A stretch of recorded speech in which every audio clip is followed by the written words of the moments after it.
When I was searching rehabs, I saw Serenity Park. I was like, never had Serenity before in my life. I don't know what that is. When I walked in through the doors, it was like, oh, there's something to this. My name is Nicholas, and I was a client of Serenity Park. When I came in, they taught me about myself, and I didn't know that I had so many problems as I did. I thought it was just the drugs and the alcohol. My name is Derek Jones, and I'm a former client at Serenity Park. I actually came through in 2020. I was a pastor who actually became an alcoholic. The man that I saw in the mirror, I hated so much, and it just made me want to drink more because I didn't want to look at him. I didn't want to deal with the things that I was feeling on the inside. I just wanted to escape that. It was when I look in the mirror and I can't look at me in the eye because I don't like the person that I am because I don't recognize the person that I am. I had to really look at myself for the first time and look at the things that was driving my impulses to drink, look at the things that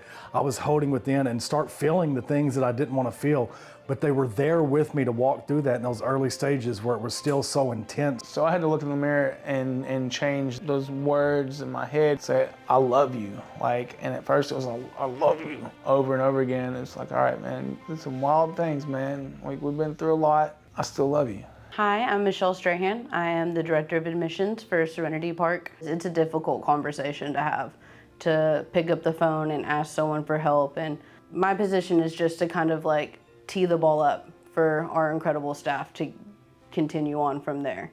Kind of give them a heads up of what to look for, where their head's at, and just try and make them as comfortable as possible. To get to that moment of clarity where you're willing to make that phone call, I want to know what it was. If I can sense that desperation or that willingness in their voice, that's something we can work with.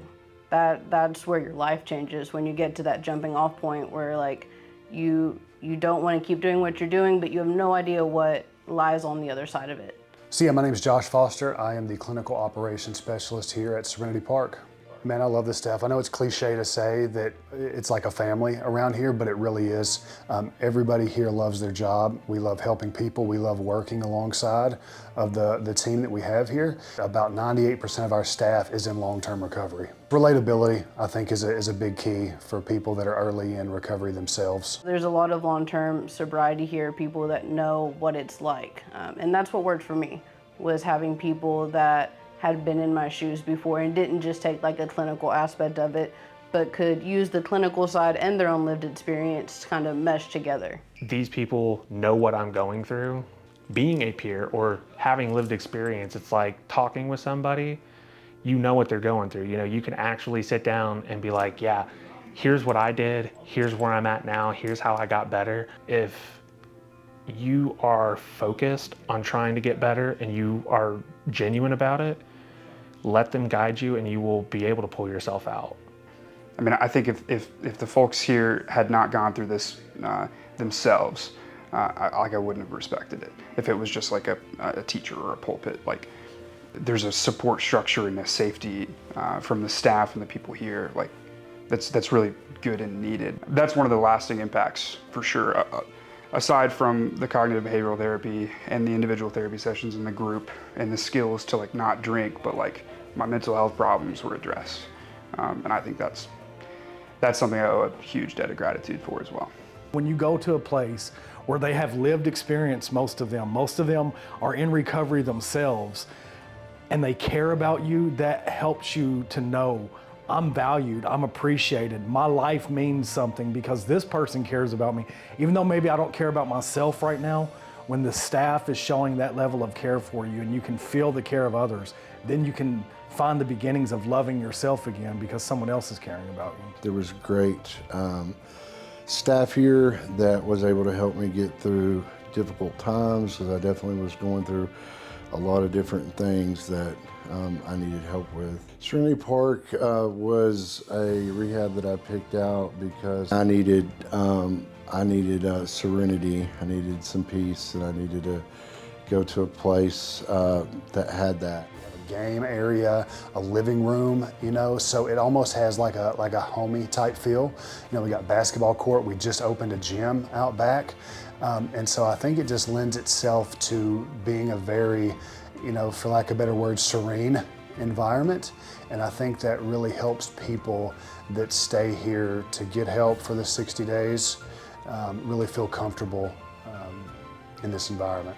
There are some bricks out in the walkway over there, and they are donations from alumni, from people in the program that have stuck around, and it's really cool to see like that people wanted to be a part of this. They wanted to be a part of the legacy of what Serenity Park has been doing, because it's been around for a very long time. And yes, there's been some changes along the way, but the root of it is that we want to help people.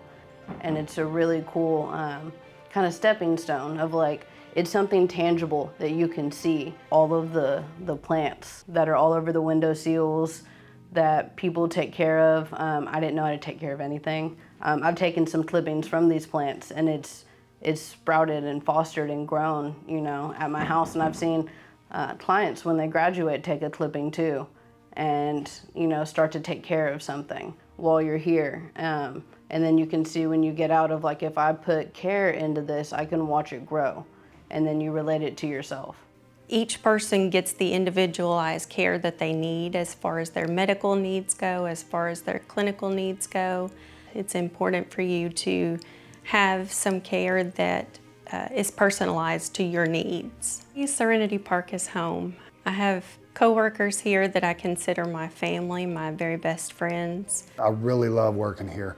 You know, not only is it purposeful, but I actually enjoy coming to work just for the camaraderie I get from the family that I work with. I will always recommend Serenity Park. The day I left here, the first thing I did when I left is I walked over to the sign that has the 3 directions that your life will go when you're in addiction. And it's the sobered up, pointing here at Serenity Park, the locked up, pointing at Pulaski County Sheriff's Office, and then covered up, it's for the cemetery across the street. And I was like, this is what I want to do. Like everybody that's here, whether they were like a therapist, a counselor, a nurse, whatever they were, I want to do this. I want to help other people get sober.